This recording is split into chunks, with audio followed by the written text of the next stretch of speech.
Hello everyone. इस video में हम एलसीआर सीरीज सर्किट के बारे में पढ़ेंगे। लास्ट वीडियो में हमने देखा था कि अगर सर्किट में सिर्फ रेजिस्टेंस होता है तो करंट और ईएमएफ सेम फेज में होते हैं। अगर कैपेसिटर लगा होता है तो करंट लीड करता है पाई बाई 2 एंगल पे, और करंट में और सर्किट में इंडक्टर लगा रहता है तो ईएमएफ लीड करता है पाई बाई 2 एंगल। तो ये है एलसीआर सीरीज सर्किट। इसमें रजिस्टर, कैपेसिटर और इंडक्टर तीनों लगे रहेंगे सीरीज में। तो ये इस तरीके से है। ये इंडक्टर और ये कैपेसिटर, ये तीनों सीरीज में लगे हुए हैं और एक एसी सोर्स से कनेक्ट है।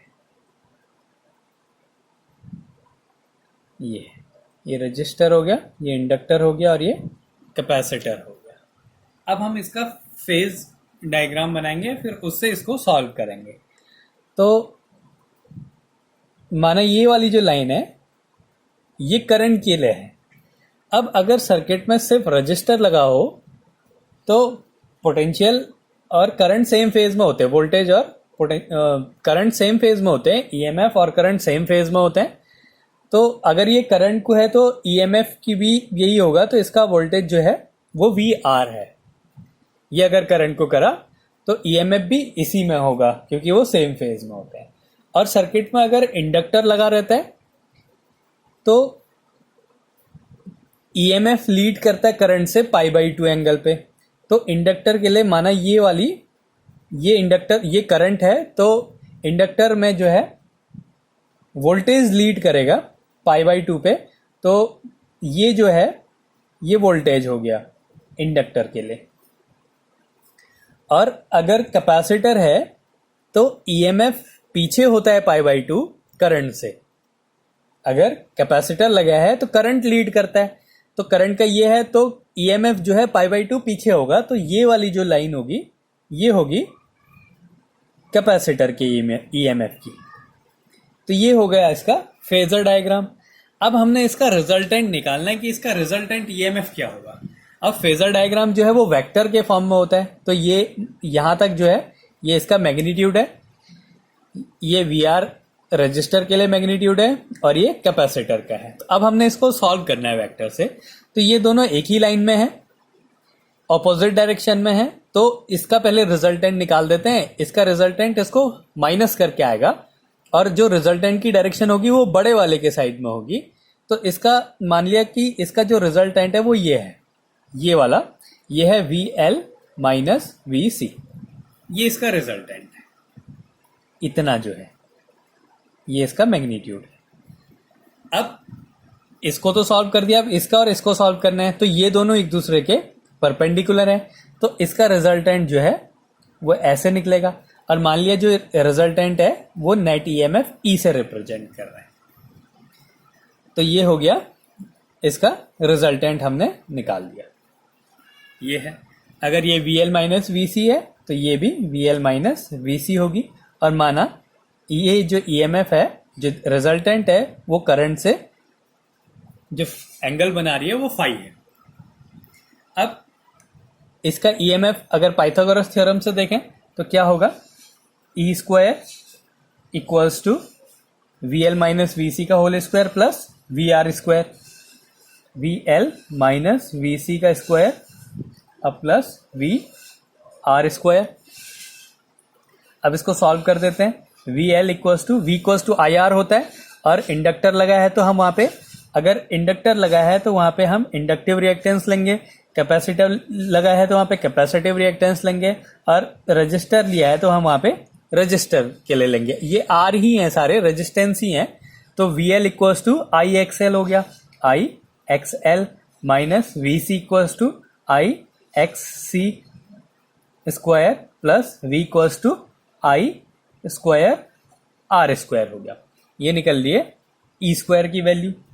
अब इन दोनों में से आई स्क्वायर कॉमन आ जाएगा, तो आई स्क्वायर कॉमन आ गया, ये बचा X L minus X C का स्क्वायर प्लस आर स्क्वायर। इसको अपॉन में लेके आते हैं, E square upon I square equals to X L minus X C का whole square plus R square.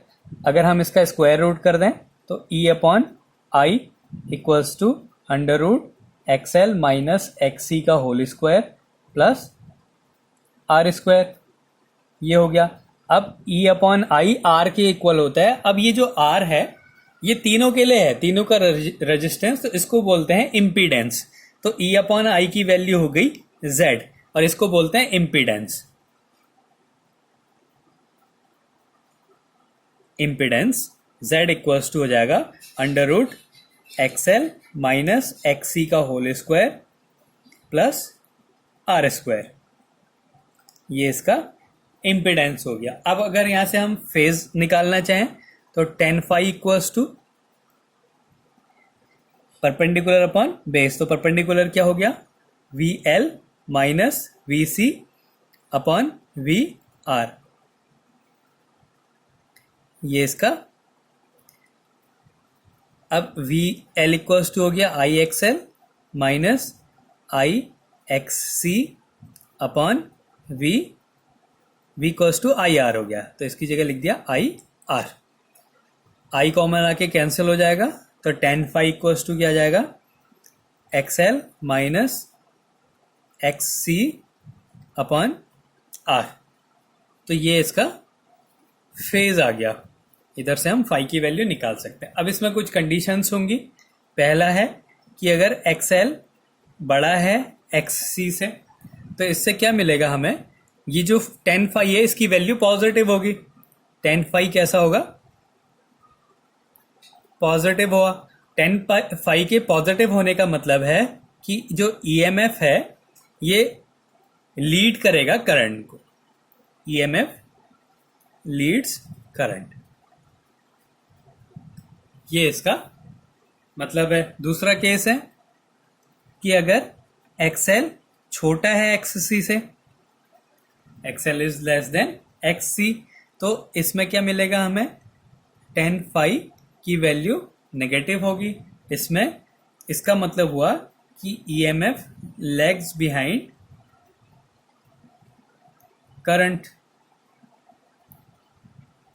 अगर पॉजिटिव है tan फाई तो ईएमएफ लीड करेगा करंट से, अगर tan फाई नेगेटिव है तो ईएमएफ पीछे होगा करंट से। और थर्ड केस जो है एक्सएल इक्वल्स टू एक्ससी, अगर ये दोनों इक्वल हैं तो इसका मतलब क्या है कि जो tan फाई की वैल्यू 0 है, इसका मतलब क्या होगा कि जो ये दोनों हैं करंट और ईएमएफ ये सेम फेज में होंगे। तो इस तरीके से हम इसको एलसीआर सीरीज सर्किट को सॉल्व करते हैं। इसमें क्या करना है, हमने इसका फेजर डायग्राम बनाना है। ये करंट के लिए है, तो करंट और ईएमएफ सेम फेज में होते हैं अगर सर्किट में रजिस्टर होता है। अगर सर्किट में कैपेसिटर होता है तो करंट लीड करता है, और सर्किट में इंडक्टर होता है तो करंट लेग्स बिहाइंड होता है। करंट लेग्स बिहाइंड है तो ईएमएफ लीड करेगा अगर इंडक्टर है।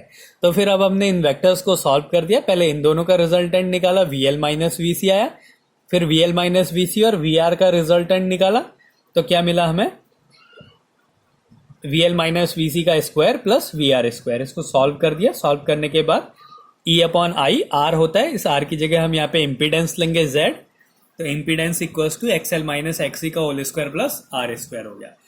अब इसके अलावा हम अगर सर्किट में रजिस्टर नहीं है तो क्या हो जाएगा, इम्पीडेंस की value XL minus XC, register नहीं लगा हुआ है सर्किट में तो R को हटा देंगे, तो ये क्या हो जाएगा, XL माइनस XC का होल स्क्वायर, इसका स्क्वायर रूट है तो कैंसिल हो जाएगा, तो इम्पीडेंस की वैल्यू हो जाएगी XL माइनस XC।